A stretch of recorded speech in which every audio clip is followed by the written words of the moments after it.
जय मसीह सम्पूर्ण ख्रिस्ट प्रेमी दाजुभाइ तथा दिदीबहिनीहरू, म तपाईँहरूको सामु एउटा परमेश्वरको वचनलाई लिएर आइराखेको छु। अनि जुन वचनले भन्छ कि तपाईँ अनि हामी प्रभुका मानिसहरू भएर हामी प्रभुलाई पछ्याउँछौँ, प्रभुलाई ग्रहण गर्छौँ, बप्तिस्मा पनि गर्छौँ, सबै कुरा गर्छौँ अनि हामी क्रिस्चियन हौँ भन्छौँ, हामी विश्वासी हौँ भन्छौँ। तर के एउटा कुरा हामीले याद गरेका छौँ कि स्वर्ग तपाईँ अनि मेरो निम्ति उग्रेको के हामीले थाहा गरेका छौँ? अथवा के कहिले हामीले यस्तो आवाज सुनेका छौँ कि यिनी मेरो प्यारा पुत्र हुन्, यिनीसँग म अति नै प्रसन्न छु, अथवा यिनी मेरो प्यारी छोरी हुन्, यिनीसँग म अति नै प्रसन्न छु भन्ने के आवाज तपाईँ अनि हामीले कहिले सुनेका छौँ? र यसै सन्दर्भमा म एउटा वचनलाई पढेर थालनी गर्न चाहन्छु वचनको। र मत्ती 3:16 अनि 17 म तपाईँहरूको अगाडि राख्न चाहन्छु। यस वचनले यसरी भन्दछ, अनि येशू बप्तिस्मा लिएर तुरन्तै पानीबाट माथि निस्कनु भयो र हेर स्वर्ग उहाँको निम्ति उग्रियो र उहाँले परमेश्वरका आत्मालाई ढुकुर चाहिँ ओर्लाउँदै गर्नुभएको औ आफूमाथि आउँदै गर्नुभएको देख्नुभयो। औ हेर स्वर्गबाट यस्तो भन्ने एउटा शब्द भयो, यिनी मेरो प्यारो पुत्र हुन् जोसँग म खुसी छु।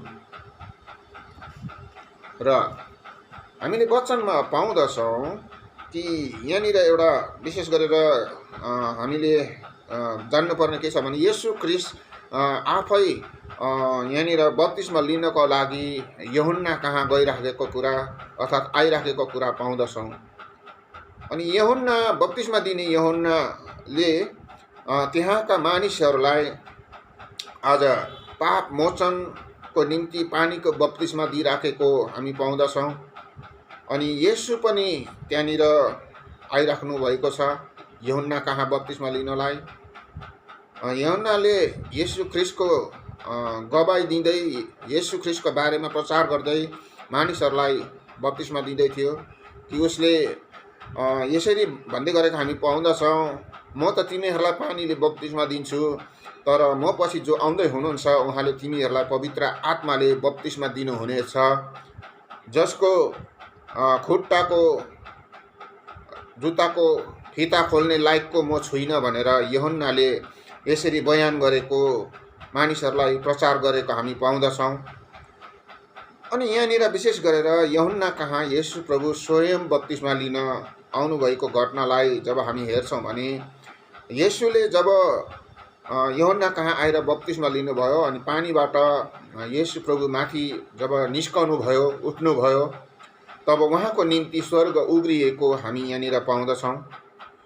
अनि स्वर्ग उग्रिनु भनेको चाहिँ हामीले जान्नुपर्छ कि तपाईँ अनि मेरो निम्ति प्रशस्त गरेर दिनु हो, प्रशस्त आशिषहरू खोलिनु हो, परमेश्वरको अभिषेकहरू आउनु हो। यो कुरालाई हामी यहाँ देख्दछौँ कि येशू जस्तो पानीबाट निस्कनु भयो, तब यहाँनिर हामी पाउँदछौँ येशू ख्रिस्टको निम्ति स्वर्ग उग्रिएको छ। अनि जस्तो स्वर्ग उग्रियो तब स्वर्गबाट एउटा ढुकुरको रूपमा पवित्र आत्मा येशू माथि आएर बस्नुभएको हामी पाउँदछौँ। र प्रश्न यहाँनिर छ कि तपाईँ अनि हामीले पनि आज प्रभुलाई पछ्याएर सबै कुरा गरे बापत के तपाईँ अनि मेरो निम्ति स्वर्ग उग्रेको छ के त? अनि स्वर्गबाट यस्तो प्रकारको आवाजहरू आएको छ के त? के पवित्र आत्मा र स्वर्गीय आशिष र अभिषेकहरू हामीले पाएका छौँ के त भन्ने प्रश्न तपाईँ अनि मेरो निम्ति यहाँ उठ्दछ। किनकि आज धेरैजना संसारमा हामी हेर्छौँ भने आज क्रिस्चियन हुँ भन्छ, प्रभुलाई पछ्याउने विश्वासी हुँ भन्छ, तर उनीहरूको जीवनमा स्वर्ग उग्रेको हामी कदापि पनि पाउँदैनौँ। र उनीहरूको जीवनमा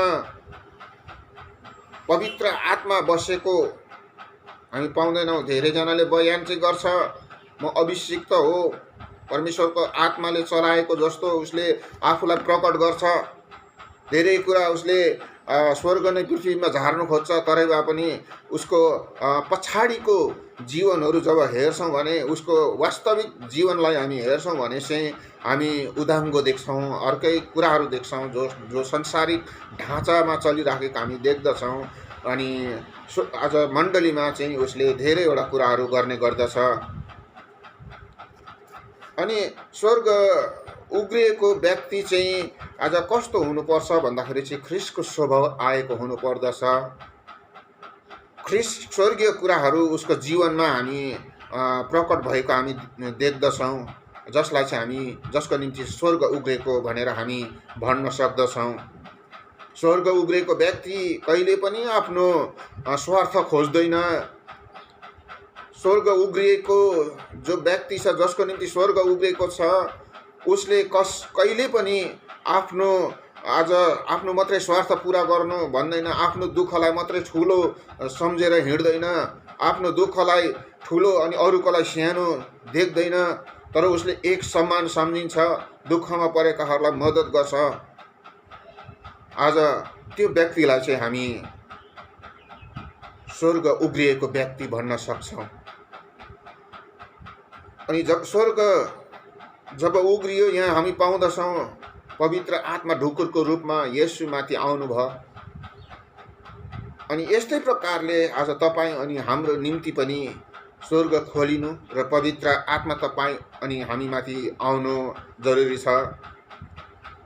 हामी प्रार्थना गर्छौँ, हामी ठुलो ठुलो आशाहरू गर्दछौँ, तर आज ती सबै कुराहरू तपाईँ अनि हाम्रो जीवनबाट भइ नराखेको हामी देख्दछौँ, हामी थाहा गर्छौँ। अनि आफैलाई प्रश्न पनि गर्छौँ, अनि परमेश्वरलाई पनि हामी प्रश्न गर्छौँ, किन होला, किन भएको छैन मबाट यी कुराहरू भन्ने कुराहरू हामी प्रश्न गर्छौँ।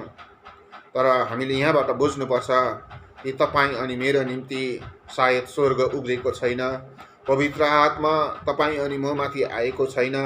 जब पवित्र आत्मा तपाईँ अनि ममाथि यदि आएको छ भने चाहिँ उसले सबै कुरा, स्वर्गीय कुरा, अर्थात् परमेश्वरले, प्रभुले जो भन्नुभयो, तिमीहरूसँग थोरै विश्वास छ भने पनि, अलिकति रायोको दाना जति विश्वास छ भने पनि यो पहाडलाई उक्लेर जा भन्छ भने पनि त्यो त्यस्तै हुनेछ भनेर प्रभुले भन्नुभएको अनुसार आज साँच्ची नै हामीसँग आज यो पवित्र आत्मा अनि स्वर्ग उग्रिएको जो हामी पाउँदछौँ, यी कुरा तपाईँ अनि मेरो जीवनमा हुन जरुरी छ। जब पवित्र आत्मा तपाईँ अनि हामीमाथि आउँछ, हामी एकदमै परमेश्वरप्रति हामी कायर बन्छौँ, हामी टुटेको हुन्छौँ, हामी एकदमै हाम्रो शारीरिक संसारिक जीवन चाहिँ हाम्रो एकदमै फुट्नुपर्छ अनि एकदमै खाली हुनुपर्छ। त्यसको मतलब हाम्रोमा एम्प्टीनेस भन्ने खालीपन हामीमा आउनुपर्छ। स्वर्ग उग्रेको व्यक्तिमा जब हामीमा खालीपन हुन्छ, तब चाहिँ आज तपाईँ अनि मेरो निम्ति स्वर्गीय कुराहरू भरिन्दछ। हामी भरेको संसारिक कुराहरू, संसारिक शोभाहरूले जब भरिन्छ भने स्वर्गीय कुराहरू हामीले आशा गर्न सक्दैनौँ, किनकि त्यहाँनिर जग्गै हुँदैन।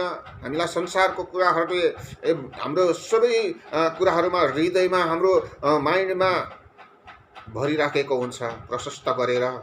त्यसैले गर्दाखेरि प्रशस्त गरेर स्वर्ग कुराहरू तपाईँ अनि हामीले प्राप्त गरिराख्न सकेका हुँदैनौँ। यो हामीले बुझ्नुपर्छ। र यहाँनिर अर्को मुनतिरको पदले 17ले के भन्छ भने चाहिँ तपाईँ अनि मेरो निम्ति यहाँनिर एउटा आवाज आउनुपर्छ, जसरी ख्रिस्टको निम्ति यहाँनिर आवाज आएको छ, यिनी मेरो प्रिय पुत्र हुन् जससँग म औधी प्रसन्न छु भन्ने कुरा आज परमेश्वरको आवाज आउनुपर्छ तपाईँ अनि मेरो निम्ति। के यी आवाज तपाईँ अनि हामीले थाहा गरेका छौँ के त? प्रश्न यहाँनिर उठ्दछ। प्रिय हुनको लागि परमेश्वरको एकदमै हृदयले खाएको व्यक्ति दाउद जस्तो, दाउदलाई परमेश्वरले हृदयको व्यक्ति, हृदयको मान्छे भनेर भन्नुहुन्छ। साउल पछि जब हामी पाउँदछौँ त्यो घटनाहरू, हामीले विशेष गरेर हामीले पहिलो सामुएलको किताबहरू हामीले पढ्यौँ भने हामी पाउँदछौँ त्यहाँनिर 13 अध्यायतिर कि साउलले परमेश्वरको आज्ञालाई उल्लङ्घन गरेको कारण आज साउलबाट उसको त्यो राजकीय जुन चाहिँ उसको एउटा के भन्नु उसको ठुलो एउटा परमेश्वरबाटको जुन चाहिँ जिम्मेवारी अर्थात् उसलाई जुन कुराको निम्ति चुनिएको थियो अझ त्यो कुरा खोसिँदैछ, जो चाहिँ आज दाउदलाई आज परमेश्वरले चुन्दै गर्नुभएको हामी पाउँछौँ। अनि त्यहाँनिर हामी पाउँदछौँ एकदमै मिठो कुरा, दाउदलाई परमेश्वरले भन्नुभयो उनी मेरो हृदयको मान्छे, दाउद चाहिँ मेरो हृदयको मान्छे। अनि हृदयको मान्छे भनेको अहिले हामीले वचनमा हेरे जस्तो यिनी मेरो प्रिय पुत्र हुन्। परमेश्वरले मन पराउनु, प्रिय भनेको परमेश्वरको एकदमै हृदयमा बसेको व्यक्ति, परमेश्वरको हृदयले चाहेको व्यक्ति हुनु हो। अनि के तपाईँ अनि हामी यो वचन अनुसार, यो वचनले खोजेको अनुसार के हामी परमेश्वरको प्रिय छौँ के त, कि प्रभुको प्रिय छौँ के त, कि उहाँको हृदयको व्यक्ति भएका छौँ के त भन्ने प्रश्न यहाँनिर आउँदछ तपाईँ अनि मेरो निम्ति। अनि यहाँनिर विशेष गरेर प्रिय परमेश्वरको प्रिय व्यक्ति जो चाहिँ अघि नै 16 पदले भनेको अनुसार जसको निम्ति स्वर्ग उब्रिएको छ अनि जसको निम्ति चाहिँ पवित्र आत्मा आएको छ, जसमाथि बसेको छ, वास्तवमा उनै परमेश्वरको प्रिय हुन सक्छ, उनै परमेश्वरको हृदयले खाएको व्यक्ति हुन सक्दछ। एकदमै मिठो कुरा हामी पाउँदछौँ यहाँनिर। हामी जब हेर्छौँ भने यहाँनिर र अर्को कुरा के पाउँदछौँ भने चाहिँ परमेश्वरको यहाँनिर विशेष गरेर प्रिय व्यक्ति, परमेश्वरको हृदयको मान्छे अर्थात् जुन व्यक्तिको निम्ति स्वर्ग उब्रेको छ नि उमा चाहिँ नम्रता आउँछ। नम्रताले चाहिँ आज धेरै विजयहरू प्राप्त गर्न सक्छ, संसारमाथि विजय प्राप्त गर्न सक्छ, परमेश्वरको राज्य ल्याउन सफल हुन्छ। अनि त्यो चाहिँ केवल नम्रताको आत्माले, नम्रताको आत्मा तपाईँ अनि हामीमाथि आउन जरुरी छ। यहाँसम्मको नम्र कि तपाईँ अनि हामीले पाउँदछौँ येशू ख्रीष्ट कहाँसम्म सहनशीलता हुनुहुन्थ्यो, कहाँसम्म उहाँले सहनुभयो, कहाँसम्मको नम्र व्यक्ति हुनुभयो भन्ने कुराहरू हामी फिलिप्पी 2:8 हामी जब त्यहाँनिर हेर्छौँ भने येशू ख्रीष्टले उहाँको आफ्नो मृत्युसम्म पनि, क्रुसको मृत्युसम्म पनि आफूलाई होच्याउनु भयो भनेको कुरा हामी पाउँदछौँ।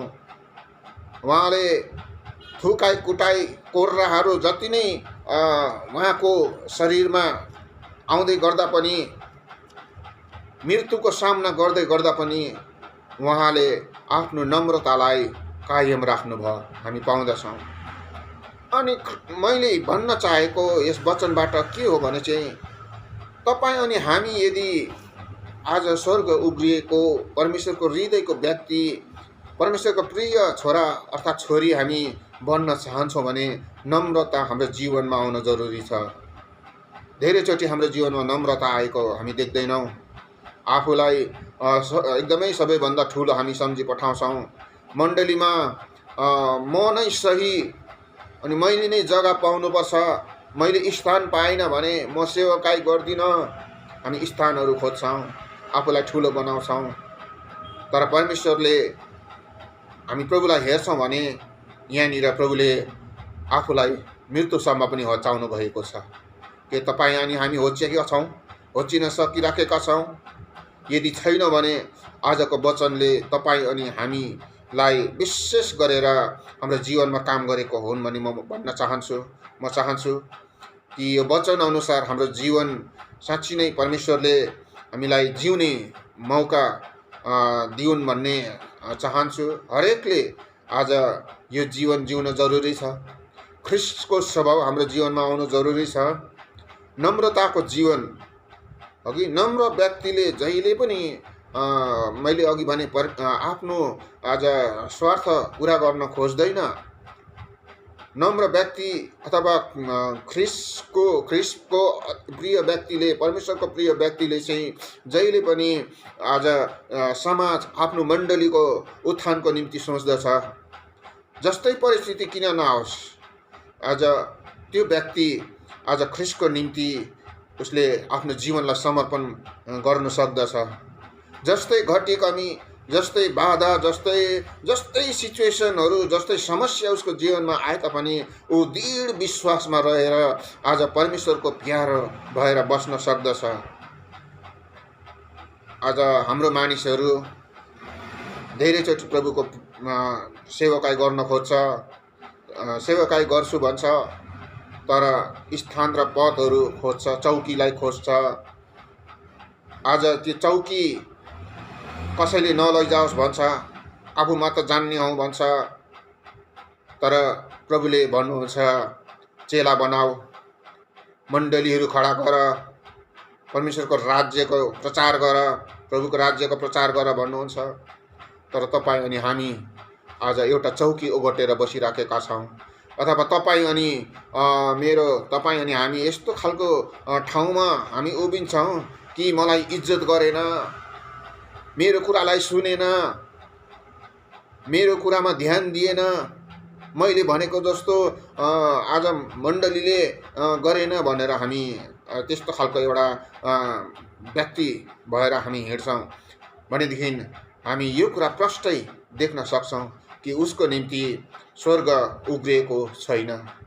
अझैसम्म पनि उसको निम्ति स्वर्गीय आवाज आएको छैन। परमेश्वरले भन्नुभएको छैन कि उनी मेरो प्रिय पुत्र हुन्, उनीसँग म एकदमै प्रसन्न छु भनेर, उनी मेरो प्रिय छोरी हुन्, म उनीसँग म प्रसन्न छु भनेर अहिलेसम्म उनीहरूको निम्ति सायद आवाज आएको छैन। मलाई यस्तो लाग्छ, किनकि हामी एकदमै हामीले गम्भीर प्रकारले सोच्नुपर्छ। यी वचनहरूलाई हामीले हेर्नु जरुरी छ। जब हामीले वचन हेर्छौँ, हामी धेरैजनाले वचन हेर्छौँ अनि वचन अध्ययन गरेका भन्छौँ, तर पढ्छौँ मात्रै, पाठ गर्छौँ मात्रै। वचन पाठ र अध्ययनमा थुप्रै भिन्नता छ। वचन पाठ गर्नु, पढ्नु भनेको चाहिँ पढ्यो सक्यो हो, तर अध्ययन गर्नु भनेको चाहिँ त्यसभित्रको रहस्यले के भन्दैछ, के रहस्य छ, यी कुरालाई खोज्नु हो, त्योभित्र जानु हो। जब हामी त्यसभित्र पस्छौँ र त्यसको रहस्यलाई, जब वचनको रहस्य हाम्रो जीवनमा आउँछ भने चाहिँ हामीले परमेश्वरको कुराहरूलाई बुझ्न सक्दछौँ। र म सम्पूर्ण प्रभुका जनहरूलाई म यही भन्न चाहन्छु वचनबाट कि हामीले आफैलाई एकपल्ट हेरौँ, जाँचौँ कि हामी आज परमेश्वरको प्रिय भएका छौँ, कि हामी आज ख्रिस्टलाई विश्वास गरेर ख्रिस्टलाई आज पछ्याएर के तपाईँ अनि मेरो निम्ति स्वर्ग उब्रिएको छ। यदि छैन भने आज नैबाट हामीले यो वचन अनुसार आफ्नो जीवनलाई हामीले विशेष यो वचनमा लगाऊँ, वचन अनुसार जिउने कोसिस गरौँ अनि भनौँ म तपाईँमा मेरो जीवनलाई समर्पण गर्छौँ कि मेरो आँखा आज खोलिएको छ र मेरो विशेष तपाईँ परमेश्वरलाई म बिन्ती गर्दछु कि तपाईँले म माथि आज तपाईँको वचन अनुसार जिउने मलाई बनाउनुहोस् भनेर हामीले आफूलाई समर्पण गरौँ। यदि हाम्रो निम्ति स्वर्ग उग्रेको छैन भने र परमेश्वरको आवाजले यदि तपाईँ अनि हामीलाई यिनी मेरो प्यारो पुत्र अथवा मेरो प्यारो छोरी अथवा छोरा भन्नुभएको छैन भने हामी आज नै परमेश्वरलाई खुसी पार्ने काम गरौँ। यदि तपाईँ अनि हाम्रो निम्ति स्वर्ग उग्रेको हामी चाहन्छौँ भने प्रिय मण्डली, प्रिय दाजुभाइ तथा दिदीबहिनी, म भन्न चाहन्छु आजैबाट हामी ख्रिस्टलाई अर्थात् परमेश्वर पितालाई खुसी तुल्याउने, उहाँको हृदयको व्यक्ति हुने हामी कोसिस गरौँ।